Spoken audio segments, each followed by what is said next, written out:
तिमिरन्धस्य ज्ञानञ्जनशलाकया चक्षुरुन्मिलितं येन तस्मै श्रीगुरुवे नमः। श्रीगौरङ्गा नित्यानन्द श्री अद्वैतचन्द्र गदाधर श्रीवासादि गौरभक्तवृन्दा वाञ्छाकल्पतरुभ्यश्च कृपा सिन्धुभ्येव च पतितानां पावनेभ्यो वैष्णवेभ्यो नमो नमः। हरे कृष्णा कृष्ण कृष्ण हरे हरे, हरे राम राम राम हरे हरे। तो आज श्री श्री राधा रस सुधा निधि के 142वें नंबर श्लोक पे चर्चा करेंगे।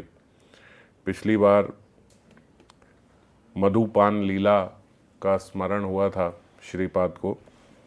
आज साधक आवेश में श्रीपाद प्रार्थना कर रहे हैं, राधा नाम सुधा रसम रसयितुम जिभास्तु में विवला, पादौ तत्पद कांकितासु चरताम वृंदाटवी वीथीषु, तत्कर्मैव करः करोतु हृदयं तस्य पदम ध्यायतात, भावोत्सवतः परम भवतु में तत्प्राणनाथे रति। श्रीपाद बोल रहे, मेरी जिह्वा श्री राधा नाम सुधा रस आस्वादन कर विवल हो। राधा नाम सुधा रसम रसयितु जिह्वा अस्तु में विवला, मेरी जिह्वा विवल हो जाए राधा नाम का आस्वादन लेते लेते। मेरे चरण श्री राधा पाद चिन्हों से विभूषित वृंदावन के पथ पथ पर विचरण करें।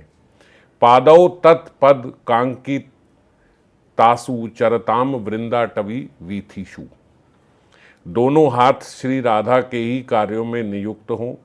हृदय उनके चरणों का ध्यान करे। हृदयम तस्या पदाम ध्यायताम तत्, और श्री राधा के भाव उत्सव के माध्यम से मेरे मन में उनके प्राणनाथ के लिए परमारति उत्पन्न हो। मेरी यही प्रार्थना है। श्री राधा के भाव उत्सव के माध्यम से मेरे मन में उनके प्राणनाथ यानी श्री कृष्ण के लिए, श्याम सुंदर के लिए बोल रहे हैं कि श्याम सुंदर का चिंतन मेरे मन में कैसे रहे, श्री राधा के भाव उत्सव के माध्यम से। डायरेक्ट श्री कृष्ण का चिंतन ना कह के बोल रहे हैं श्री राधा के भाव उत्सव। भाव उत्सव मतलब भाव उल्लास रति जो है वो मंजरियों की होती है, तो इनडायरेक्टली मंजरी भाव से मैं कृष्ण का चिंतन करूं। मंजरियों की जो इष्ट हैं वो राधा रानी है, और राधा रानी के प्राणनाथ हैं कृष्ण, इसीलिए युगल उनके इष्ट हैं। पर पहले उनकी जो इष्ट अभिष्ट हैं वो किशोरी जी हैं। तो उसको स्थापित करने के लिए सीधा ऐसा ना बोलकर कि और श्याम सुंदर भी मेरे मन में उनके प्रति, श्याम सुंदर के प्रति भी मेरे मन में रति उत्पन्न हो, अगर ऐसा कहेंगे तो उनका जो स्वरूपावेश है उसकी हानि होगी। स्वरूपावेश में मंजरी कभी इस प्रकार से नहीं बोलती कि कृष्ण के प्रति रति मेरे मन में उत्पन्न हो, है ना। तो इसीलिए बोल रहे हैं श्री राधा के भावोत्सव के माध्यम से, यानी उनके भाव उल्लास रति के मंजरी भाव के माध्यम से मेरे मन में उनके प्राणनाथ के लिए परमारति उत्पन्न हो, यह मेरी कामना है। बाबा बोलते, स्फूर्ति में पिछली बार जो विराम आया उसमें साधक दशा में श्रीपाद का चित्त जो है वो विपुल दैन्य से भर गया, और उसी दैन्यता से भरकर ये प्रार्थना कर रहे हैं। श्रीमन महाप्रभु के साक्षात परिकर हैं, नित्य सिद्ध परिकर हैं, फिर भी वो अपने को अजात रति साधक मानते हैं। अजात रति साधक वो होते हैं जो इसी जन्म में जिनकी रति उत्पन्न हुई है, पुरानी रति नहीं है। अजात रति साधक उसे बोलते हैं। ऐसा नहीं है कि वो जन्मे हैं उस रति से, यहाँ पे साधना करके धीरे धीरे धीरे धीरे वो उस स्तर पे पहुँचे हैं कि उनकी रति उत्पन्न हो गई। तो जो अजात रति साधक होते हैं उनके भीतर हम लोग ऐसी दैन्यता देखते हैं, क्योंकि दैन्यता से ही ये प्रेम उत्पन्न हो सकता है। पर जो नित्य सिद्ध परिकर है, नित्य सिद्ध परिकर का एक स्वभाव होता है ना। अगर उसको हम यहाँ विरह में विहल होते हुए, रोते हुए, बिलखते हुए देखें तो थोड़ा अजीब लगता है, क्योंकि ये तो नित्य सिद्ध परिकर हैं, ये ऐसा क्यों यहाँ पे हो रहे हैं। पर इसी को पुष्ट करने के लिए बाबा बोल रहे हैं, दैन्य और प्रेम कोई बहुत अधिक भिन्न वस्तुएं नहीं है। अगर किसी के भीतर प्रेम है तो दैन्यता स्वाभाविक उनके भीतर दिखेगी। ऐसा नहीं है कि व्यक्ति प्रेम के स्तर पे पहुंचने के बाद उसकी दैन्यता में हानि आ जाती है, वो ऐसा सोचे, क्योंकि प्रेम की अवस्था से जीव नीचे नहीं गिर सकता।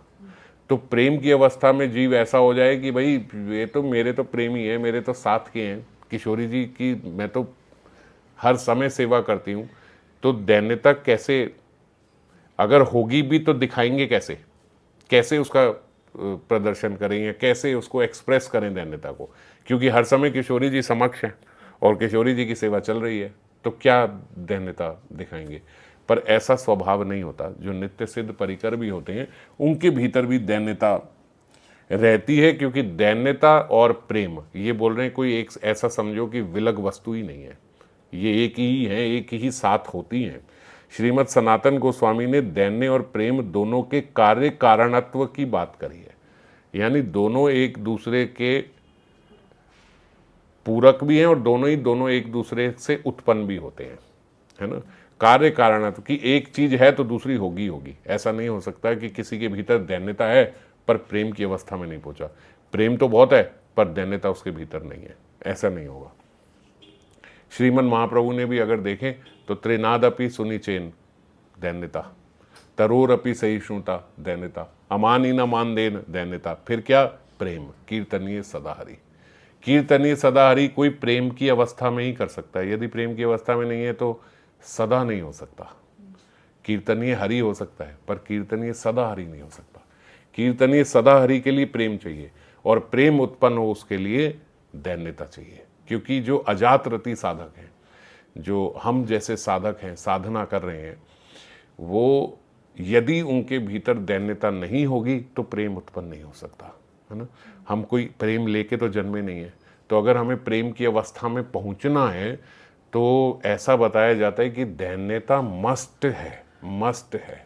अगर हम कहें नहीं इसका तो स्वभाव ही ऐसा है, ये ऐसा ही है, तो फिर वो प्रेम प्राप्त नहीं कर सकता। प्रेम प्राप्त करने के लिए दैन्यता होनी ही चाहिए, अति आवश्यक है। या यूं समझ लो, इसको ऐसा भी समझ सकते हैं कि अगर किसी के हृदय में प्रेम आना है तो दैन्यता आएगी ही आएगी, दैन्यता ही उसका दरवाजा खोलेगी प्रेम के लिए, अन्यथा प्रेम प्रवेश नहीं कर सकता हृदय में यदि उसके भीतर दैन्यता नहीं है तो ये दोनों एक दूसरे के पूरक हैं और दोनों ही एक दूसरे के जनक भी हैं, एक दूसरे से जन्म भी लेते हैं। वृहद भागवतम में सनातन गोस्वामी कह रहे हैं, परम प्रेम की परिपक्व दशा में दैन्य उत्पन्न होता है। परम प्रेम की परिपक्व अवस्था में, जब प्रेम पूरी अपनी परिपक्व अवस्था में होता है, और दूसरी बात भी है वाइस वर्षा भी, और दैन्य की परिपक्व में ही अजस्र प्रेम का विस्तार होता है। अतएव दैन्य और प्रेम में कार्य कारणता या जन्य जनकत्व, मतलब दोनों ही एक दूसरे से जन्म लेते हैं। यहाँ दैन्यता होगी तो प्रेम जन्म लेगा, प्रेम अधिक है तो दैन्यता वहाँ से जन्म लेगी। नित्य सिद्ध परिकर भी दैन्य से भरकर अजात रति साधक की तरह अपने अभिष्ट के चरणों में प्रार्थना ज्ञापन कर रहे हैं। अब यहाँ पे अगर हम श्रीपाद की ये प्रार्थना सुने तो ऐसी कितनी प्रार्थनाएं जब हम उनकी सुनते हैं तो ऐसा विश्वास नहीं होगा कि अभी एक श्लोक पहले उनके भीतर इतनी सुंदर लीला उद्घटित हुई है उनके हृदय में। अचानक से विराम आने के बाद वो बिल्कुल दैन्यता से भर के ऐसे प्रार्थना करते हैं जैसे आज तक कभी किशोरी जी के दर्शन ही ना हुए हों, इतनी विकट। और हम लोग जिन्हें किशोरी जी के दर्शन नहीं हुए, हमारे भीतर ऐसी कोई प्रार्थना हमारे हृदय में नहीं आती है। तो यानी अभी प्रेम से बहुत दूर है, बहुत दूर है। इनमें प्रेम से दैन्यता उत्पन्न हुई है। प्रेम तो इनके भीतर बहुत है, अब प्रेम से ये दैन्यता उत्पन्न हुई है, क्योंकि प्रेम का ही ऐसा स्वभाव है कि वो व्यक्ति को कभी ऐसा नहीं दिखाता प्रेम कि ये तो मुझे प्राप्त तो हो ही गया। प्रेम की अवस्था में हमेशा उसको खोने का एक भय लगा रहता है, उत्कट प्रेम की अवस्था में भी। किशोरी जी को भी हम देखते हैं तो श्याम सुंदर साथ ही हैं, लेकिन विरह उत्पन्न हो जाता है, ये हमने पढ़ा है ना। तो ये क्यों हो जाता है? क्योंकि प्रेमी को खोने का भय हमेशा उनमें बना रहता है। पर क्योंकि ये भौतिक जगत नहीं है, आध्यात्मिक जगत है, तो प्रेमी को खोने के भय में भी प्रेमी ही हृदय में आए और प्रेमी ही सुख का हेतु है। आनंद वस्तु है प्रेमी, तो वहाँ आनंद कभी विहल नहीं होता। यहाँ पे जीव अगर इनसिक्योर होगा तो उसके आनंद में कमी आ जाएगी। अगर कोई इनसिक्योर होगा, किसी को भय होगा, तो यहाँ जो भय होगा वो उसके प्रेम की हानि करेगा। पर वहाँ पे क्या है, जिससे प्रेम है वही आनंद का स्तोत्र है, वो आनंद रस घन मूर्ति है। तो उसके खोने से भी वही हृदय में आ रहा है, उसके पाने से भी वही समक्ष आ रहा है, तो आनंद तो सदा रहता ही है, आनंद की कमी नहीं होती। इसीलिए बोलते हैं विरह में भी आनंद है। ऐसा नहीं है कि विरह मिलन का पूरक है, विरह में भी वही आनंद है, बल्कि विरह में थोड़ा और अधिक आनंद बताया गया। उत्कलिका वल्लरी में श्री पाद बोल रहे हैं, श्री राधा माधव तुम दोनों के मानस हृदय करुणा निर्झर से पूर्ण है। यानी श्री राधा माधव को बोल रहे हैं, आप दोनों के हृदय में करुणा भरी हुई है, झरझर बह रही है आपके हृदय से करुणा। फिर इस दुर्जन पर प्रसन्न होकर अपने दर्शनों की उपाय स्वरूप एक बिंदु रति प्रदान करो ना। अगर ऐसा है कि आपके भीतर इतनी करुणा भरी हुई है, तो क्यों ऐसा नहीं कर रहे कि इस दुर्जन पर आप क्यों प्रसन्न नहीं हो रहे और अपने दर्शनों के उपाय क्यों नहीं मुझे बता रहे, या मेरे हृदय में ऐसी रति का एक बिंदु भी उत्पन्न क्यों नहीं कर रहे जिससे आपके दर्शन हो जाएं। भगवान के दर्शन पाने के लिए हृदय में उनके प्रति रति चाहिए। समझ गए? इस एक एक शब्द को समझो। इस दुर्जन पर प्रसन्न होकर अपने दर्शनों की उपाय स्वरूप एक रति बिंदु प्रदान करें। भगवान के दर्शन कैसे होंगे, राधा माधव के दर्शन कैसे होंगे? राधा माधव के दर्शन पाने के लिए उनके प्रति रति हृदय में होनी चाहिए। जो तृष्णा, जैसे हम पिछली बार चर्चा कर रहे थे, तृष्णा से भजन करें, वो भूख हो, वो प्यास हो कि हमें वो चाहिए, तो उनके दर्शन होंगे। तो ये रति का एक बिंदु भी आप मुझे क्यों नहीं दे देते? आपके हृदय में तो करुणा झरझर बह रही है, पर पिछली बार हमने यहाँ तो ये प्रेम से भरे हुए हैं, इसलिए दैन्यता से ये प्रार्थना कर रहे हैं, पर हमारे लिए वास्तविक में ये प्रार्थना है। और हमारे लिए ये प्रार्थना ऐसे है कि उनके हृदय में तो वही करुणा है, वही झरझर करुणा बह रही है, तो फिर क्यों हमारे भीतर ऐसी रति नहीं दे रहे हैं? क्यों नहीं दे रहे हैं? क्योंकि हमारे भीतर वो पिपासा नहीं है, हमारे भीतर वो तृष्णा नहीं है। अगर हमारे भीतर वो तृष्णा आ जाए तो वो तैयार है भरने को, प्यासे को पानी देने के लिए तैयार है, पर प्यासा तो हो। अगर प्यासा ही नहीं है तो आप उसे क्या दोगे? तो ऐसे ही वो तत्पर है अपनी रति देने को, पर हमारे भीतर वो आशा ही नहीं है, वो पिपासा ही नहीं है, वो तृष्णा ही नहीं है वो पाने के लिए। श्रीपाद भी दैन्य से भरकर अजात रति साधक का अभिमान लिए सर्व इंद्रियों के साथ राधा रानी के भजन की और उनके भाव उत्सव से श्री कृष्ण चरणों की परम रति की प्रार्थना कर रहे हैं। भाव उत्सव से मैंने अभी समझाया है। राधा नाम सुधा रसम रसई तुम जीभा अस्तु में विभला। मेरी जिभा राधा नाम सुधा रस आस्वादन कर विहल हो जाए, ऐसा श्रीपाद प्रार्थना कर रहे हैं। और बृहद भागवतम में ही आया, श्री कृष्ण की प्रेम संपदा की सिद्धि के लिए उनका नाम संकीर्तन परम आकर्षक मंत्र की तरह परम श्रेष्ठ साधन है। जो नित्य सिद्ध परिकर भी हैं वो भी ऐसी प्रार्थना कर रहे हैं कि राधा नाम सुधा रसम रसईतु जीभा अस्तु में विहला। मेरी जिभा विहल हो जाए, विवल हो जाए आपका नाम ले लेके। वरना हम कहें कि जिसको साक्षात सेवा मिल रही है, जिसको साक्षात दर्शन मिल रहे हैं, वो क्यों नाम के लिए ललायित हो रहा है? आज हम तो नाम इसलिए कर रहे हैं कि हमें वो साक्षात सेवा प्राप्त हो जाए, पर नाम की महिमा तो तब समझ में आती है जब सेवा करने वाला भी कहता है कि मेरा नाम लेने की इच्छा है, मेरी जिभा विवल हो जाए आपका नाम ले लेकर। अब समझ में आती है कि नाम जो है वो वास्तविक में साधना नहीं है, वो साध्य है, वो फल है, वो साधना का फल है। नहीं तो हम ये सोचते हैं हम नाम क्यों कर रहे हैं? हम नाम इसलिए कर रहे हैं कि एक दिन हमें प्रेम प्राप्त हो जाए, हम नाम इसलिए कर रहे हैं क्योंकि हमें साक्षात सेवा प्राप्त हो जाए, हम नाम इसलिए कर रहे हैं क्योंकि हम भगवत धाम चले जाएं। और जो भगवत धाम से आए हैं वो यहाँ कह रहे हैं हमें नाम का आस्वादन करना है। आप जितने भी नित्य सिद्ध परिकर देखो, वो नाम का आस्वादन करना चाहते हैं और नित्य सिद्ध होके भी कर रहे हैं नाम का आस्वादन। तो इससे ये समझ में आई कि नाम केवल साधन नहीं है, नाम साध्य है। नाम भी पाना है। यहाँ तक कि नाम संकीर्तन लंपट महानुभाव, नाम संकीर्तन लंपट महानुभाव मतलब जो नाम संकीर्तन में ही रम गए, जो नाम संकीर्तन को ही अपना जीवन मानते हैं, ऐसे महानुभाव नाम संकीर्तन को साक्षात भक्ति का फल ही मानते हैं, जो हम चर्चा कर रहे हैं। तो बाबा बोल रहे प्रश्न हो सकता है, साधक के मन में ऐसा प्रश्न आएगा कि प्रेम ही साधन भक्ति का फल है। साधन भक्ति का फल क्या है? कि प्रेम प्राप्त हो जाए। यह बात तो प्रसिद्ध है, फिर नाम संकीर्तन को भक्ति का फल कैसे कहा जाएगा? ऐसे कैसे कह दें कि नाम संकीर्तन ये भक्ति का फल है? इसका उत्तर देते हैं, नाम संकीर्तन से प्रेम उत्पन्न होता है, इसीलिए वे महानुभाव नाम संकीर्तन को भक्ति फल बताकर उपचार किया करते हैं। नाम संकीर्तन से ही प्रेम उत्पन्न होता है, नाम से ही हमें गुरुपाद आश्रय, हालांकि गुरु प्रदत्त नाम अगर हो और वो नाम हम लेते हो तो गुरु भक्ति उससे सिद्ध होती है, गुरु का और प्रेम प्राप्त होता है और गुरु की भक्ति भी शिष्य को प्राप्त होती है।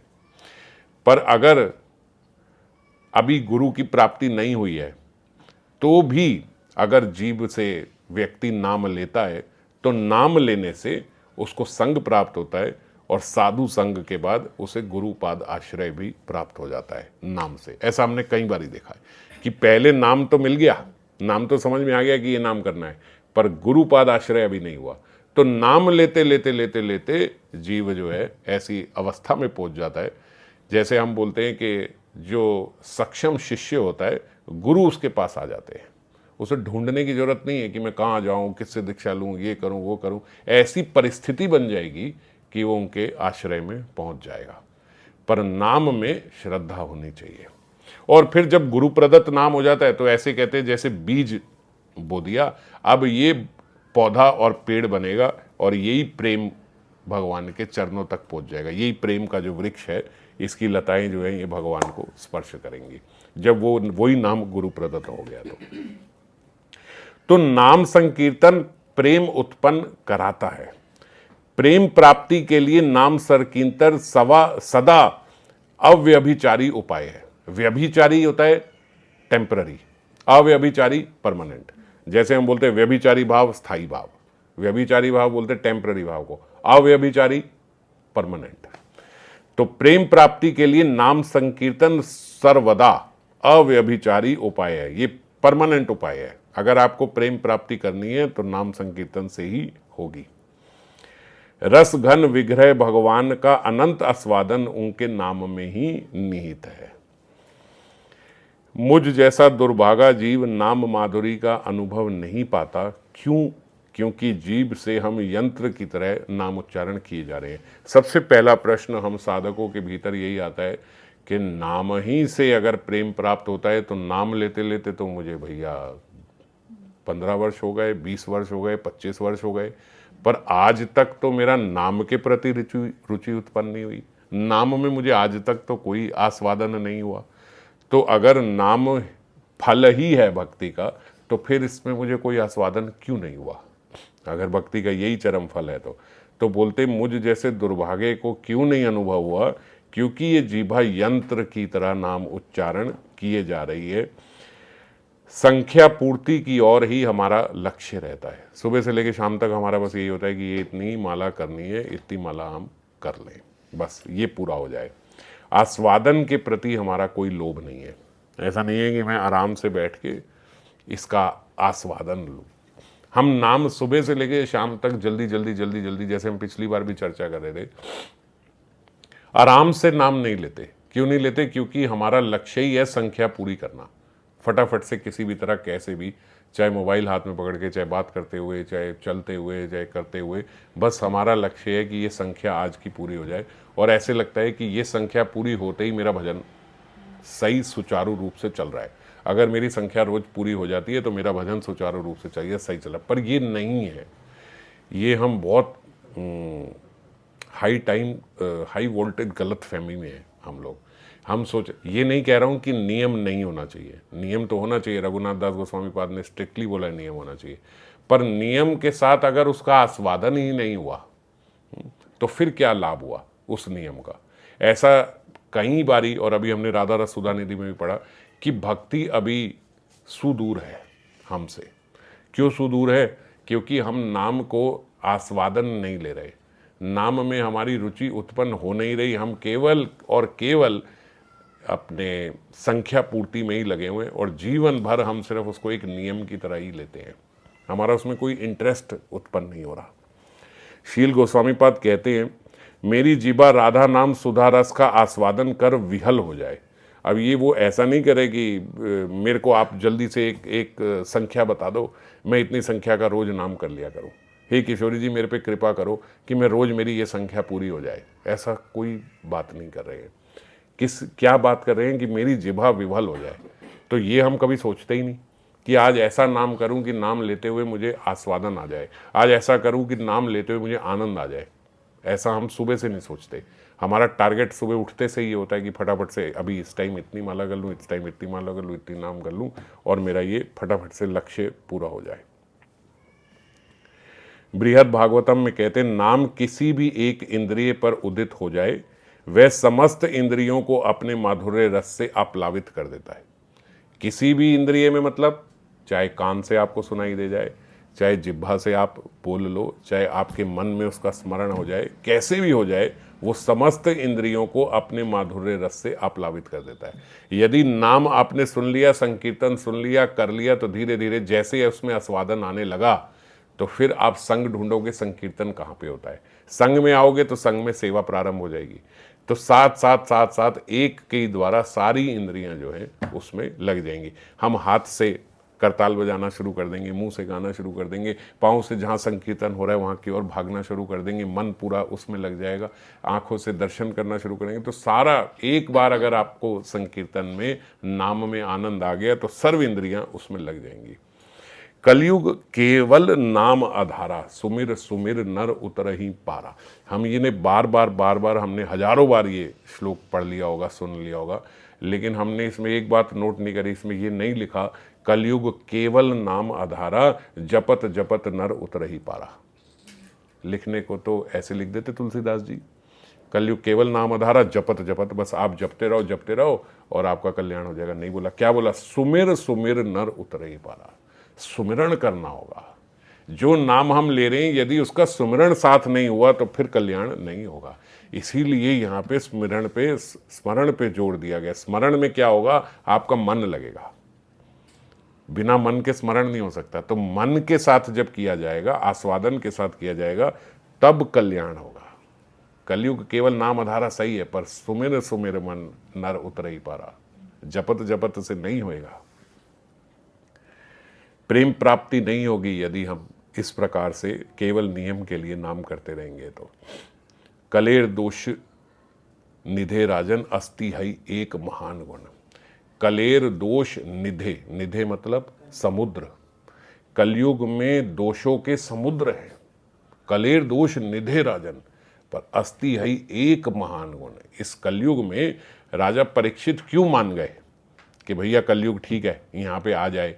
वो लड़ाई लड़ रहे थे कि नहीं, मेरे रहते यहाँ पे कलयुग नहीं आएगा, पर फिर मान गए कि अच्छा चलो ठीक है, आ जाओ। क्या देखा?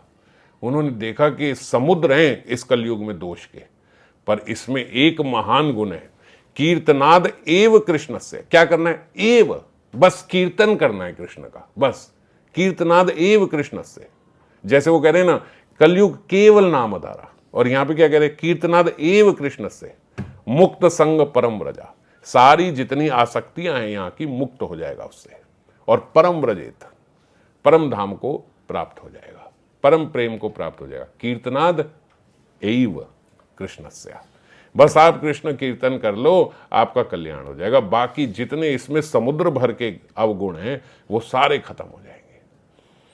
तो कलयुग को कहाँ पे स्थान दिया? बोले अनीति के धन में स्थान दे दिया, और वॉयलेंस में स्थान दे दिया। अब वॉयलेंस क्या होता है? हम लोग सोचते हैं जहां मारपीट होती है वहां कलयुग होता है, जहां पे अनीति का धन आता है वहां पे कलयुग होता है, जहां वेश्यावृत्ति होती है वहां पे ये कलयुग आता है, और जहां पे द्यूत क्रीड़ा ये सब खेली जाए यहाँ पे आता है। जब हम ये बोलते हैं, ये बात मैं क्यों चर्चा कर रहा हूँ, कि जब हम ये बोलते हैं कि जहां पे लड़ाई झगड़ा है, कलेश है, वहाँ पे कलयुग का प्रवेश होता है। तो इसमें बड़े अच्छे से ये बात समझनी होगी, जहाँ पे राग द्वेष है, जहाँ पे निंदा है, जहाँ पे चुगली है, ये वॉयलेंस है, ये हिंसा है। आप जिह्वा से हिंसा कैसे कर सकते हो? जिह्वा की हिंसा क्या होती है? जिह्वा की हिंसा होती है गाली देना, जिह्वा की हिंसा होती है निंदा करना। मन से कैसे हिंसा कर सकते हो? द्वेष करके। तो जहां द्वेष होगा हृदय में, वहां कलयुग का प्रवेश हो गया। जहां निंदा करी जिह्वा से, वहां कलयुग का प्रवेश हो गया। जहां जिह्वा से गाली गलौच हो रही है, वहां प्रवेश हो गया। जहां हाथ से मार पिटाई हो रही है, वहां प्रवेश हो। हम हाथ की मार पिटाई को तो समझ लेते हैं, हाय हमारे घर में ऐसा कुछ नहीं होता, हमारे घर कोई किसी की मार पिटाई कुछ नहीं होती। यहाँ कलयुग का प्रवेश नहीं है। ना यहाँ मधुरा कोई हम शराब पीते हैं इत्यादि ये सब करते हैं, मदिरा आती है। ना यहाँ द्रुत क्रीड़ा होती है, ना अनीति का धन आता है। हमारे घर कलयुग का वास नहीं है। आपके हृदय में द्वेष है कि नहीं है? आप अपनी जिह्वा से निंदा करते हो कि नहीं करते? आप गंदा बोलते हो, गाली देते हो कि नहीं देते हो? तो आपके घर कलयुग का प्रवेश हो गया। समझ गए? तो इसीलिए हम मदिरा से बच गए, द्रुत क्रीड़ा से हम बच गए, और हम वेश्यावृत्ति से तो बच गए, पर हिंसा से नहीं बच पाए। इसीलिए आज घर घर में कलयुग का प्रवेश है। ऐसे ही थोड़ा बोला है, कलेर दोष निधे राजन, समुद्र भर के दोष हैं इस कलयुग में। और इस कलयुग में ये सारी जगह, बस ऐसा बोला गया बस 4 जगहों पे प्रवेश, बस 4 जगहों से कलयुग आज सारी जगह व्याप्त है। कोई जगह ऐसी नहीं है जहाँ कलयुग नहीं है। हमारे घर में भी है, हमारे भीतर भी है कलयुग का प्रवेश। क्यों है? सिर्फ एक गड़बड़ से कि हम लोग द्वेष करते हैं, निंदा करते हैं, गंदा बोलते हैं। अगर ये हम छोड़ दें तो कलयुग का प्रवेश हमारे भीतर से चला जाएगा। और नाम केवल ऐसा है, अगर इसी जिह्वा से हमने नाम लेना शुरू कर दिया तो महात्मा जन बोलते हैं पीछे मुड़ के देखने की जरूरत नहीं है, आज से सब खत्म हो जाएगा, अभी से सब खत्म हो जाएगा। ये कलयुग अभी से बंद हो जाएगा, आपका कल्याण शुरू हो जाएगा। आपके भीतर आप देखोगे जैसे ही आपके भीतर से द्वेष गया, निंदा गई, ये सब चीजें गई, वैसे ही दैन्यता आनी शुरू हो जाएगी। दैन्यता और प्रेम जन्य जनक है। जैसे ही दैन्यता आई, प्रेम आने लगा। कैसे हुआ? नाम से। नाम लेते रहो उसी जिह्वा से, और ये सारा कुछ छोड़ दो तो तुरंत आपके भीतर दैन्यता आ जाएगी। एक ही अपराध है, रामायण में भी लिखा है, हमने पिछले 2-3 सत्र पहले चर्चा करी थी, जो अपराधु भगत पर करई, राम रोष पावक सो जरई।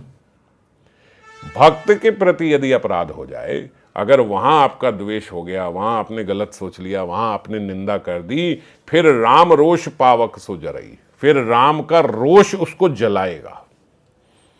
और अगर आपको विश्वास ना हो, आगे बोलते लोकहु वेद विदित इतिहासा, यह महिमा जाने दुर्वासा। वेद में भी है, इतिहास में भी है, और सारा लोक जानता है। कैसे? दुर्वासा का एग्जाम्पल देख लो, कहां कहां नहीं भागना पड़ा। ये हमने चर्चा करी थी अभी कुछ सत्र पहले। तो जो अपराधु भगत पर करई, इसीलिए हमें यह समझना होगा, नाम सारी चीजों का इलाज कर देगा। हरि नाम जो है, एक हरि नाम से आपके कोटि समुद्र के जो पाप होंगे वो नष्ट हो जाएंगे। सुमेरु जितने पर्वत के जो पाप अपराध होंगे वो सारे नष्ट हो जाएंगे।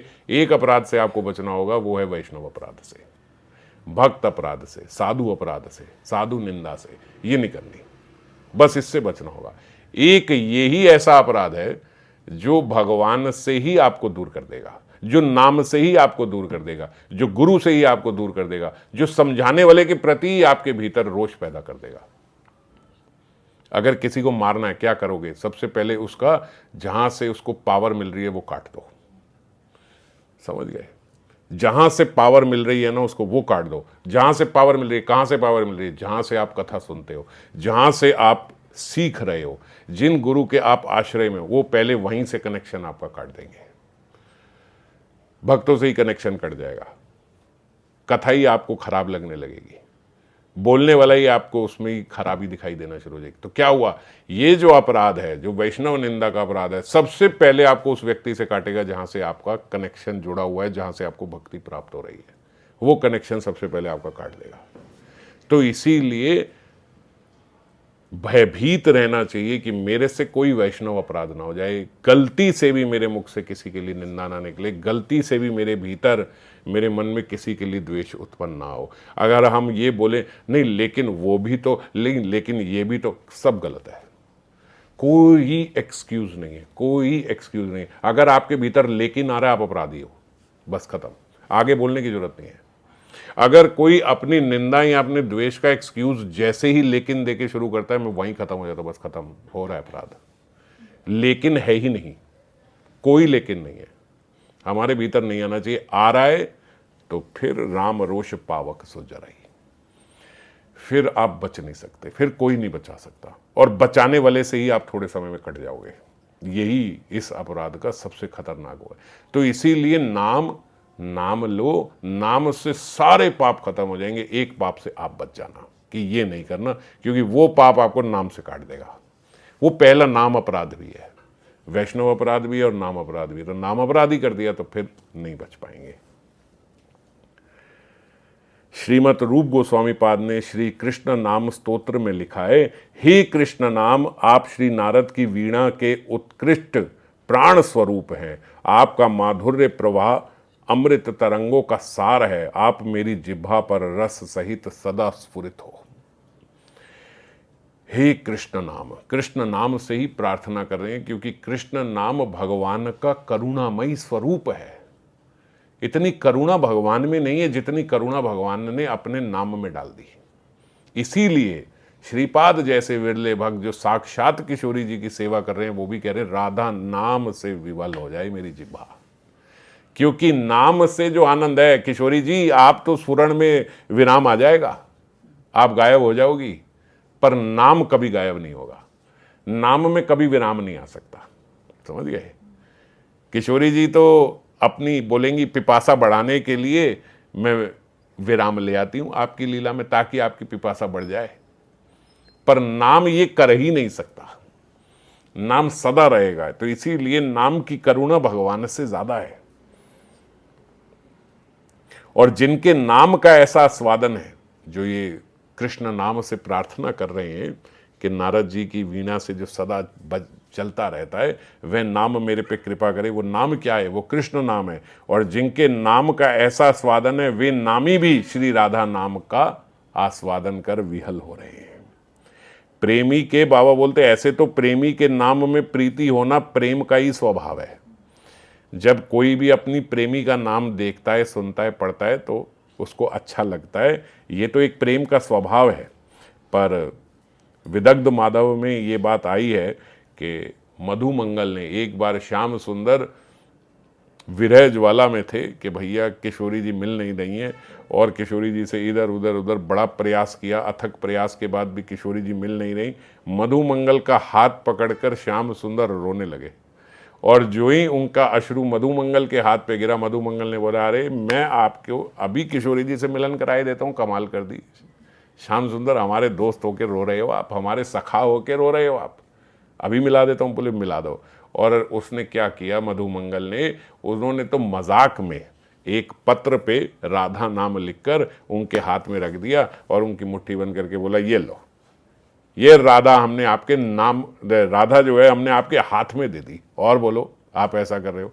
और जो ही श्याम सुंदर ने हाथ खोला तो उस पर राधा नाम लिखा था। वो मजाक कर रहे थे मधुमंगल, लेकिन कृष्ण राधा नाम अक्षर देखकर परम आनंदित होकर बोले सखे तुम्हारी दी हुई वस्तु से मैं परितृप्त हो गया। अब उनके प्रेम अश्रु बहने लगे कृष्ण के। बोले आपने क्या दे दिया मुझे, मैं इतना विरह अधीर हो रहा था और आपने तो मेरे प्राण जैसे मुझे दे दिए। तो मधुमंगल भी हैरान हो गया कि मैंने तो केवल इनको नाम लिख के मजाक कर रहा था, लेकिन ये उसी में इतना परितृप्त हो गए।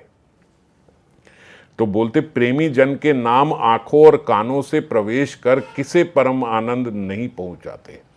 भैया कहीं अपने प्रेमी का नाम पढ़ ले तो भी आनंद आता है, कहीं सुन ले तो भी आनंद आता है, लेकिन यहाँ पे तो राधा नाम में उनकी महाभाव रूपता का अनंत आस्वादन निहित है। ये साधारण नाम नहीं है ना, इस नाम में तो उनका महाभाव भी निहित है। नाम में भी महाभाव रूपता है राधा नाम की। ये साधारण किसी जीव का नाम नहीं है। ये तो साधारण बात कर रहे हैं कि प्रेम प्रेमी अपनी प्रेमिका का नाम देख ले या प्रेमिका अपने प्रेमी का नाम देख ले तो आनंदित हो जाती है।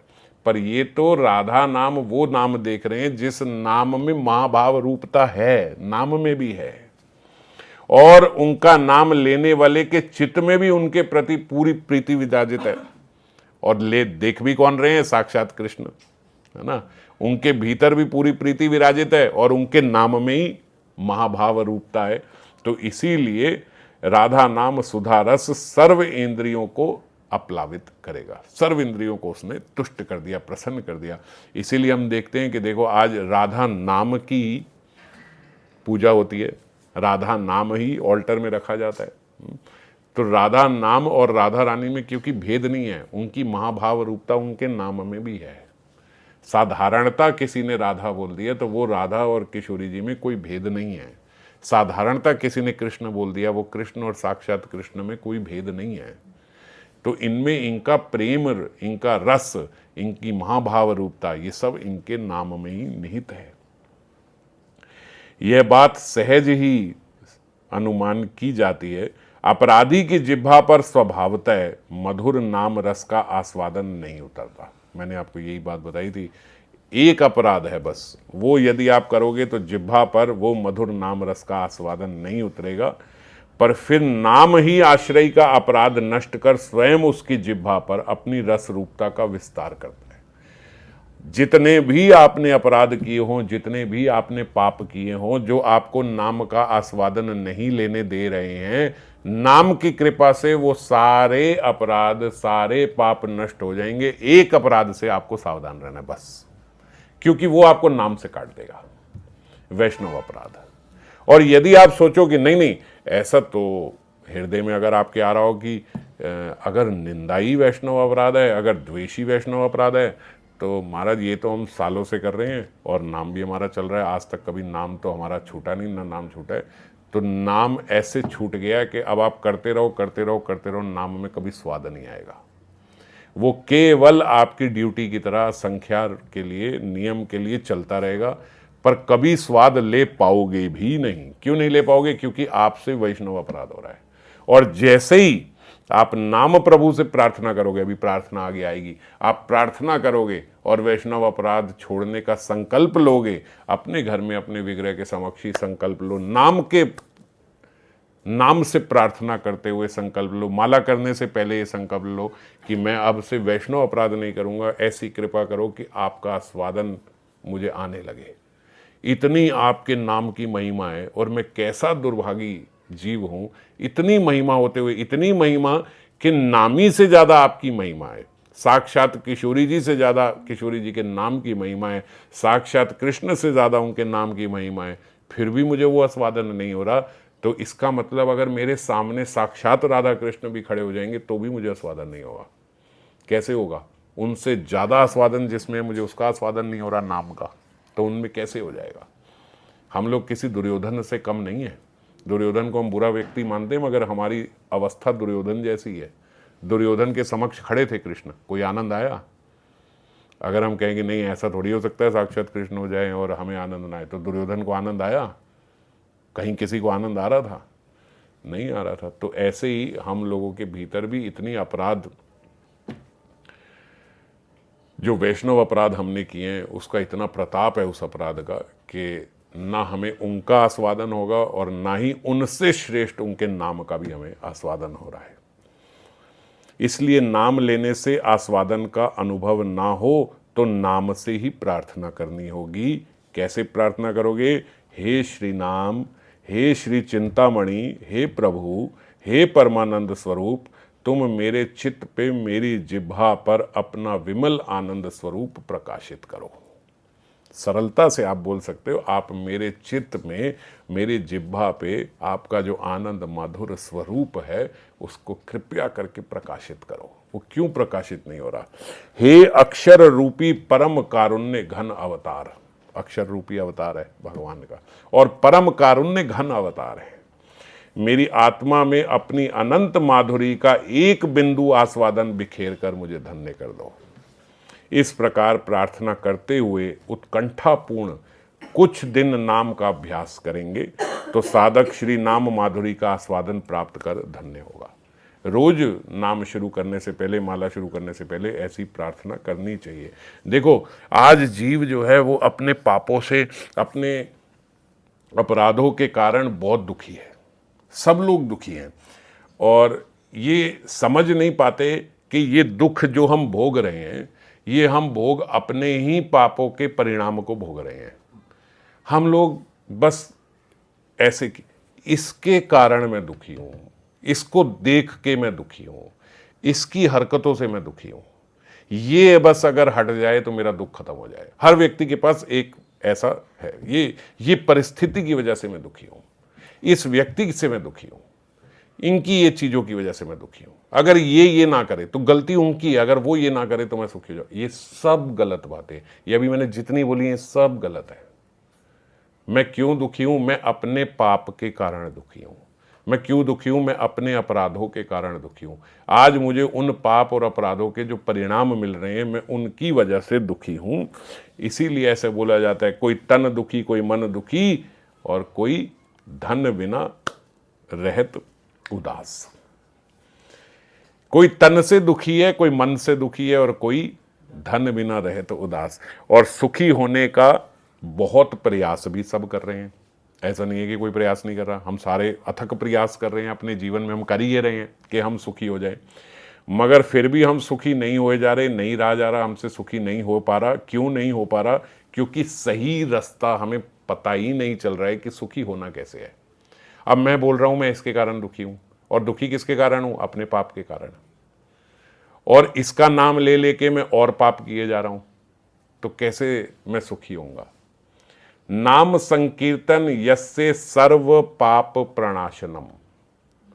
नाम लेने से सारे पापों का नाश हो जाता है। नाम संकीर्तनम यस्य सर्व पाप प्रणाशनम, ये तरीका है सुखी होने का। बता दिया, लेकिन हम लोग समझ नहीं रहे। प्रणामो दुख शमनः तम नमामि हरिम परम। मैं ऐसे हरि को प्रणाम करता हूं जिनके नाम से ही सारे दुखों का शमन हो जाता है। केवल नाम से सारे दुखों का अंत हो सकता है, पर उस नाम को छोड़ के मैं इसकी वजह से दुखी हूं, उसकी वजह से, अरे आप किसी की वजह से दुखी नहीं हो। अगर आपके पाप नहीं है, अगर आपके अपराध नहीं है, अगर आप निष्पाप हो, तो इस दुनिया में नहीं, अगर इस दुनिया से ऊपर के देवता भी आके आपको दुखी करना चाहें तो आप दुखी नहीं हो सकते। कोई ताकत आपको दुखी नहीं कर सकती। क्यों नहीं कर सकती? क्योंकि आपका कोई पाप नहीं है। ये हमने चर्चा करी थी प्रहलाद जी के उसमें। हिरण्यकशिपु पूछ रहे हैं, भाई क्या बात हो गई, क्यों नहीं दुखी हो रहा है, ये क्यों नहीं दुखी? उन्होंने कहा, पिताजी मैं दुखी हो ही नहीं सकता क्योंकि मैंने कोई पाप किया ही नहीं है। आप ये क्या प्रयास कर रहे हो? आप मुझे मार ही नहीं सकते, आप मुझे दुखी कर ही नहीं सकते। क्यों? निष्पाप हूं, ये सब है ही नहीं, पाप का हेतु ही नहीं है मेरे भीतर। फिर भी हम नहीं समझ रहे कि अगर मैं आज दुखी हूं, कारण किसी और को मत बताओ कि ये वो सब गलत है। कारण क्या है? मेरे अपने पाप, मेरे अपने अपराध, वो मेरी सोच बदल देते हैं। मेरे पाप और अपराध मेरी सोच बदल देंगे, मुझे सही जगह पहुंचने ही नहीं देंगे। अब आप समझ पा रहे हो हम कैसे नाम से दूर हो गए। नाम संकीर्तन यस्य सर्व पाप प्रणाशनम, ये हमने पढ़ा है, ये हमने सुना है, ये हमने समझा है, फिर नहीं समझ रहे। अरे नाम से सारे पापों का नाश हो जाता है, और पाप ही हेतु है मेरे दुख का, और कोई हेतु नहीं है। पर हम सही जगह पे पहुंच नहीं पा रहे क्योंकि हम वैष्णव अपराध कर रहे हैं, इसीलिए हम नाम से दूर हो गए। ये बात हम समझ ही नहीं पा रहे। पादौ तत्पद कांकितासु चरताम वृंदा टवी वीथीशु। मेरे चरण श्री राधा पाद चिन्हों से विभूषित वृंदावन के पथ पथ पर विचरण करें। श्रीपाद ऐसी प्रार्थना कर रहे हैं। वृंदावन में भ्रमण करते समय हमारे भीतर ऐसी अनुभूति रहनी चाहिए, जागृत होनी चाहिए कि ये वही स्थान है जहाँ पे आज भी युगल विहार कर रहे हैं, जहाँ आज भी किशोरी जी विहार कर रही हैं। उनके चरण कमलों के आज भी यहाँ पे प्रेम मकरंद से सिक्त है यहाँ की रज, जो ब्रज रज है। अभी भी वो यहाँ पे विचरण कर रही हैं, तो उनके चरणों का मकरंद तो इन पे लगा ही है ब्रज रज में। ब्रज रज कहीं से भी रज आप ले लो, वो रज को अपने माथे से लगा लो तो किशोरी जी का प्रेम प्राप्त हो जाएगा। पर हमारी ब्रज रज के प्रति ऐसी श्रद्धा नहीं है। वरना तो गौड़िया वैष्णवों को, हम लोगों को या और वैष्णवों को जो लोग रज रोज माथे पे लगा रहे हैं, उनको महाराज और क्या चाहिए। हम तो रज रोज लगा ही रहे हैं, हम तो रज से द्वादश तिलक कर रहे हैं, तो पूरे बदन पे हमारे राधा रानी के रज की कणिका लग रही है, लेकिन हम लोग समझ नहीं रहे हैं, हम उसकी वो महिमा नहीं समझ रहे हैं। अगर महिमा समझें तो कभी हटने ना दें अपने भीतर से, वो लगा के रखें। पर हम क्यों तिलक में आलस करते हैं, क्यों हम लोग नहीं लगाते? क्योंकि हम समझ नहीं रहे हैं ये ब्रज रज की क्या महिमा है। उनके चरण कमलों से निकले प्रेम मकरंद से ब्रज का प्रत्येक रज रेणु विभावित है। प्रत्येक रज रेणु में उनके चरणों का मकरंद मिला हुआ है। ये बात हमें मालूम हो तो हम कभी रहने दें, पर नहीं करते हम, क्योंकि हमारी ऐसी श्रद्धा नहीं है। जिस चरण रज कण को प्राप्त करने की लालसा से उद्धव जी कह रहे हैं मैं वहां की गुलमलता बन जाऊं। हम एक्चुअली इन सब चीजों को कहानियां समझते हैं, ये कहानी है। उद्धव जो साक्षात कृष्ण के साथ रहते हैं, उद्धव जो कृष्ण के जैसे ही दिखते हैं, आप और मैं देखें तो हम कंफ्यूज हो जाएं कि कृष्ण कौन है। ऐसा है उद्धव का स्वरूप। वस्त्र भी केवल कृष्ण प्रसादी ही पहनते हैं, माला भी केवल कृष्ण प्रसादी ही पहनते हैं, दिखते भी एकदम कृष्ण की तरह ही हैं। वो उद्धव क्या कह रहे हैं, ये छोड़ो, मुझे यहां के वृंदावन की कोई घास पत्ता बना दो। अब वो घास पत्ता बनने को क्यों तैयार है? क्योंकि बोलते वो घास उस रज में रहेगी जहां ये गोपियां विचरण करती हैं, जहां ब्रजांगनाएं घूमती हैं, जहां किशोरी जी के चरण लगते हैं, मुझे वो बना दो। समझ रहे हो? साक्षात उनके स्वरूप का व्यक्ति, उनके साथ रहने वाला, उनके प्रसादी वस्त्र माला इत्यादि पहनने वाला, जिनको भगवान कह रहे हैं उद्धव तुम मुझे मेरे से ज्यादा प्रिय हो, वो उद्धव कह रहे हैं अरे यहां छोड़ो, मुझे वहां रज में कोई गुलमलता बना दो। और वो रज हमें प्राप्त हो रही है और हम साधारणता ले रहे हैं उसको कि क्या हो गया ये तो साधारण नहीं है वो ब्रज रेणु। हमारे भीतर ये भाव होना चाहिए। ऐसा भाव लेकर विचरण करने से अवश्य ही ब्रज रेणु की कृपा प्राप्त होगी। देखो कोई भी वस्तु हमें सब देने को तैयार है, हमारे भीतर आज भी पिपासा नहीं है। अब तिलक हमारे पास है, घर में पड़ी है ब्रज रेणु, पर आज भी हमारे माथों पे देखो कहीं नहीं लगी होगी, तिलक नहीं लगा होगा। क्यों नहीं लगा होगा? हमारे भीतर वो श्रद्धा ही नहीं है। नहीं तो क्यों हटने दें हम अपने माथे से ब्रज रेणु, क्यों हटने दें? साक्षात किशोरी जी के चरणों की रज अगर हमें प्राप्त हो रही है और हम छोड़ दें, पर हम कहानी समझते हैं इसे। ऐसे थोड़ी होता है, ऐसे थोड़ी हो रहा है। बोलने में आपको जब मैं बोल रहा हूं तो ऐसे लगेगा नहीं हम ऐसे थोड़ी सोचते हैं, पर ऐसे ही तो सोच रहे हैं, तभी तो नहीं लगा रहे हैं। हमारे भीतर श्रद्धा नहीं है तभी तो, और क्योंकि श्रद्धा नहीं है इसलिए उसका चमत्कारित्व भी हम देख नहीं पा रहे हैं। और जिनके भीतर श्रद्धा है वो उनका चमत्कारित्व भी देखते हैं। मैं यहाँ पे बोल नहीं रहा हूँ, पर ऐसे बहुत से उदाहरण हैं कि ब्रज रेणु के और राधा कुंड के जल के बहुत से चमत्कार भक्तों के साथ होते हैं जो श्रद्धा रखते हैं। तत्कर्मैव करह करोतु, मेरे हाथ राधा रानी का ही कार्य करें। पिछली बार भी हम लोग ये चर्चा कर रहे थे कि श्री राधा रानी की सेवा और उनके प्रिय भक्तों की सेवा आदि ही राधा रानी का कार्य है। राधा रानी का कार्य मतलब या उनकी सेवा या उनके भक्तों की सेवा, एक ही बात है। और सेवा क्या है? सेवे का सुख। यदि सेवे का सुख नहीं है तो फिर वो सेवा नहीं है। तो आपको देखना होगा कि जब हम भक्तों की सेवा कर रहे हैं उन भक्तों को भी सुख हो रहा है इससे कि नहीं हो रहा है। यहाँ बस मेरी बन रही है भैया, मैं गजक के 10 डब्बे ला के सबको गजक बांट दूं, मेरी सेवा हो गई। मैंने पॉपकॉर्न बनाए, फुल मखाने बनाए, मैंने सबको बांट दी, मेरी तरफ से सेवा हो गई। भैया आपको अच्छी लगती ना लगती आप जानो। हम लड्डू लाएंगे, पेड़ा लाएंगे, हम बांट देंगे, हमारी सेवा बन गई। ऐसा नहीं होना चाहिए। तो देखो अगर प्रसाद है कहीं से आ रहा है, वृंदावन से आ रहा है, वो आ रहा है, उसकी बात नहीं कर रहा हूँ। पर हम लोग जनरली ऐसा सोचते हैं ना, नहीं एक फटाफट से हमारे मन में आज कुछ भाव आया, हमने सेवा करनी है, महाराज 20 डब्बे ले आए, चलो जी सबको बांट दिए कि ये हमारी तरफ से तो सेवा है गई। अरे आपका धन भी लग गया और सामने वाले को आनंद भी नहीं आया, क्या सेवा हुई? तो सेवा जो होती है वो आपके मूड से नहीं होती कि आज रात को हम सोए सुबह उठे हमारे दिमाग में आज सेवा करके ही आएंगे। जैसे हमने एक बार कथा सुनी थी ना, राजा निकले हैं कि भैया आज मैं उपकार करूंगा, आज मैं सेवा करूंगा। उसको बोल रहे चलो हमारे इस पे रथ पे बैठो, हम आपको लेके जाएंगे, आप पैदल क्यों चल रहे हो? उसने कहा नहीं महाराज मैं पैदल जाता हूँ, पैदल। अरे जाओगे कैसे? नहीं, तलवार निकाल लिया हमने, सोचा परोपकार करेंगे, कैसे नहीं चलोगे, चलो बैठो हमारे रथ पे लेके चलेंगे। तो ऐसे सेवा नहीं की जाती, ऐसे सेवा नहीं होती। सेवा होती है जब किसी की कोई ज़रूरत है और हमने पूरी कर दी, वो सेवा हो गई। और जरूरी नहीं भक्तों की, आप घर से निकले, आपने देखा किसी व्यक्ति को सड़क के किनारे पे, कहीं पे भी किसी को, या आपके घर में आपके माता पिता को, या आपके घर में आने वाली मेड को, या किसी को भी किसी चीज़ की बड़ी ज़रूरत है पर व्यवस्था नहीं बन पा रही, आपने उसकी व्यवस्था करा दी, तो सेवा हो गई। तो सेवा ऐसे नहीं कि मैंने आज मन में सोचा आज इन्हीं की सेवा करेंगे, कुछ ना कुछ करेंगे, तो वो सेवा उस टाइम बन नहीं पाती, उस टाइम उन्हें कोई ज़रूरत नहीं है। तो जिस टाइम जिसकी जो हो, सब में भगवत उपस्थिति देख के वो सेवा कर देने से सेवा होती है। तो राधा रानी की सेवा, और राधा रानी की सेवा जैसे हम लोग ब्रज में जाके सेवा करें, हम लोग यहाँ पे विग्रह की सेवा करें, अच्छे से सेवा करें। सेवा धन से ही नहीं होती, सबसे पहले सेवा मन से होती है, फिर तन से होती है, और आखिरी में धन से होती है। इस पे हमने काफ़ी लंबी पहले चर्चा करी हुई है। यदि आप मन से सेवा नहीं कर रहे तो तन और धन लगाने का कोई ज़्यादा उपयोग नहीं। तन का थोड़ा होगा, धन तो बिल्कुल ही नहीं। तो इसीलिए सर्वाधिक सर्वप्रथम जो सेवा है वो मन से की जाती है। यदि हम अपने घर में भी भोग लगाने, वो भोग भी हम मन से लगाएं तो आज सेवा हो गई, ये सेवा हो गई।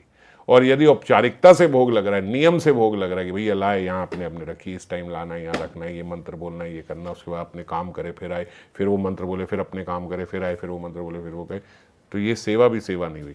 साक्षात उनको भोग पधराना, खिलाना, ये भी सेवा नहीं हुई।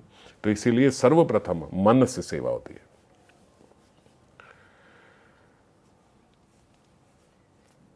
फिर कहते हैं हृदयम तस्या पदम ध्यायतात, मेरा हृदय राधा रानी के चरणों का ही ध्यान करे। इसका अर्थात ये नहीं कि केवल चरणों का ही, मतलब राधा रानी के नाम रूप गुण लीला सबका ध्यान करे, पर यहाँ पे पदम का प्रयोग बोलते भक्तिवश हुआ है। जैसे हम श्रीपाद बोलते हैं, तो श्री गुरुचरण बोलते हैं, श्री गुरुचरण में ये सेवा होनी चाहिए। तो ये भक्ति से भरकर ऐसा बोला जाता है। पर श्री गुरुचरण सेवा जब हम ये कहते हैं तो आप ये ना सोचो कि भैया क्या पादुका ला दें, सॉक्स ला दें, क्या करा दें, क्योंकि श्री गुरुचरण सेवा ही करनी है ऐसा तो नहीं होता ना, गुरुदेव की सेवा करनी है, पर बोला ऐसे जाता है कि गुरुचरण सेवा भक्ति से भरकर। तो इसीलिए यहाँ पे बोल रहे हैं हृदय तस्या पदम ध्यायतात, कि उनके किशोरी जी के चरणों में सेवा बने। मेरे हृदय जो है वो राधा रानी के चरणों का ही ध्यान करे, यानी राधा रानी के ही नाम रूप गुण लीला की ध्यान की योग्यता प्राप्त कर पाए, योग्यता प्राप्त कर पाए, यह अभिप्राय है। मन नाना विषयों की ओर भोगते भोगते इतना चंचल हो गया है कि वह अभिष्ट के चरणों का चिंतन करने की शक्ति खो बैठा है। हम लोग आज क्यों ध्यान नहीं कर पाते, क्यों स्मरण नहीं कर पाते, क्यों स्मरण मुश्किल लगता है? क्योंकि जैसे ही आप स्मरण करने लगोगे तो यहीं के नाना आपको जो भाव हैं विषयों के वो आने लगेंगे, जो ये करना था, वो करना था, अच्छा हाँ ये बहुत अच्छा है, वो बहुत अच्छा है, ये है, वो है, तो वो वहीं पे हमारा मन चला जाता है। इसीलिए स्मरण मुश्किल हो गया। यदि मन अभीष्ट के नाम गुण लीला रस का आस्वादन प्राप्त कर सके तो इतर वस्तुओं का चिंता त्याग अभिष्ट चिंतन में ही निमग्न हो सकता है। ये बात ये कह रहे हैं कि बाबा बोल रहे हैं अगर हमारा मन थोड़ा सा भी वो आस्वादन कर पाए, नाम रूप गुण लीला का थोड़ा भी आस्वादन कर पाए, तो स्वतः ही यहाँ की वस्तुओं से हट जाएगा, क्योंकि यहाँ तो कुछ है ही नहीं, यहाँ रस है ही नहीं। जैसे ऊंट है ना, तो वो कैक्टस के कांटों वाले पत्तों को ही खाता है, और फिर उससे उसकी जिह्वा से जो खून निकलता है, जो रक्त निकलता है, वो रक्त का स्वाद ही उसे आता है, और वो सोचता है कि ये इन पत्तों से स्वाद आ रहा है। वो स्वाद उसके रक्त का ही है, उसमें रस नहीं है। ऐसे ही ये भौतिक जगत का आस्वादन है, यहाँ कोई रस नहीं है, पर रस जहाँ है वहाँ का आस्वादन हमें हो नहीं रहा है। हम यहीं, और थोड़ा सा भी अगर वो आस्वादन हो जाए तो फिर यहाँ के सारे आस्वादन फीके लगेंगे। श्रीपाद ने जिह्वा चरण हस्त की तो बात कही है, किंतु मन के उपलक्षण में सभी इंद्रियों की बात कही है। जब उन्होंने मन भी बोल दिया कि मेरा हृदय लग जाए, तो हृदय बोलते ही सारी इंद्रियों की बात हो गई। ऐसे नहीं सोचना कि भाई उन्होंने केवल जिह्वा की बात करी और इसकी बात करी, सारों की बात करी है उन्होंने, कि जब मन लगेगा तो सर्व इंद्रियां उसमें आ जाएंगी। अर्थात चक्षु श्री राधा रानी के विग्रह के ही दर्शन करे या फिर उनके पादाश्रित भक्तों के ही दर्शन करें। हमारी ऐसी भावना होनी चाहिए कि मेरे चक्षु जो हैं या तो किशोरी जी के दर्शन करें या फिर उनके भक्तों के ही सदा दर्शन करें। मेरे कर्ण जो हैं वो राधा नाम को ही सुने या उनकी रसमयी लीला कथा का ही श्रवण करे। मेरी नासिका जो है वो उनके चरणों में जो अर्पित तुलसी है या पुष्प आदि है उन्हीं का गंध जो है मैं उसी का आग्रहण ग्रहण करूं। और कोई अगर श्रीपाद से पूछे कि श्रीपाद तो क्या वृंदावन में वास कर आप गोविंद भजन नहीं करोगे? आप तो राधा नाम ही लिए जा रहे हो, तो क्या गोविंद का भजन नहीं करोगे? तो इसके उत्तर में श्रीपाद अंत में बोलते हैं तद भावोत्सवतः परम भवतु ते प्राणनाथे रति। श्री राधा के भाव उत्सव से श्री राधा के प्राणनाथ कृष्ण में मेरी परमा रति हो। अर्थात राधा पाद पद्मों में एकांतिक भाव से आश्रय ग्रहण करने से ही किशोरी जी का एकांतिक मैंने जो मानी केवल किशोरी जी का ही जो आश्रय ग्रहण किया है वो करने से मेरा गोविंद भजन स्वतः ही अधिकाधिक सिद्ध हो जाएगा। ऐसा नहीं है कि उनके चरणों में जाने से कि श्याम सुंदर का भजन नहीं होगा। श्याम सुंदर का तो भजन अधिकाधिक सुसिद्ध हो जाएगा। गोविंद मुझे श्री राधा की जब परम पात्री जान लेंगे तो वो स्वयं मेरे पास आएंगे, मुझे नहीं जाना पड़ेगा, वो आएंगे और मुझे जो केवल उनका भजन करने वाले हैं उनसे भी अधिक स्नेह करेंगे, उनसे अधिक करुणा मेरे पे प्रदान करेंगे। मेरी ईश्वरी उनके लिए परम दुर्लभ है। अरे जो किशोरी जी हैं वो उनके लिए भी परम दुर्लभ है। ऐसा मानकर वह मेरी ईश्वरी को प्राप्त करने के लिए मेरे पास आएंगे, उन्हें मेरी आवश्यकता पड़ेगी। मंजरी भाव से ये बात बोल रहे हैं। अतएव मैं गोविंद को ना भी चाहूं वे स्वयं मुझे खोज लेंगे, क्योंकि उन्हें पता है कि मेरे द्वारा वो किशोरी जी को पा सकते हैं। यहाँ भावोत्सव शब्द से यही मंजरी भाव है। सारे इनके जो शब्द हैं उनके परिमल से ही पता लग रहा है, मंजरी भाव की सुगंध आ रही है एक एक शब्द में। इनकी ये राधा स्नेह आदि का भाव उल्लासी रति है जिसको भावोत्सव बोल रहे हैं। गोविंद श्री राधा के प्राणनाथ होने के नाते हमें समधिक प्रिय हैं। श्रीमद रूप गोस्वामी पाद ने चटु पुष्पांजलि स्तव में ये प्रार्थना करी है, हे वृंदावन चक्रवर्तिनी, मैं पुनः पुनः तुम्हारी करुणा के लिए प्रार्थना कर रहा हूं। रूप गोस्वामी पाद ये प्रार्थना कर रहे हैं, ऐसी कृपा करो कि तुम्हारी दासी बनूं, मैं तुम्हारी दासी बन जाऊं तो तुम्हारे मानिनी होने पर तुम्हारे श्याम मेरे चाटुकार बनके मेरी प्रार्थना करेंगे।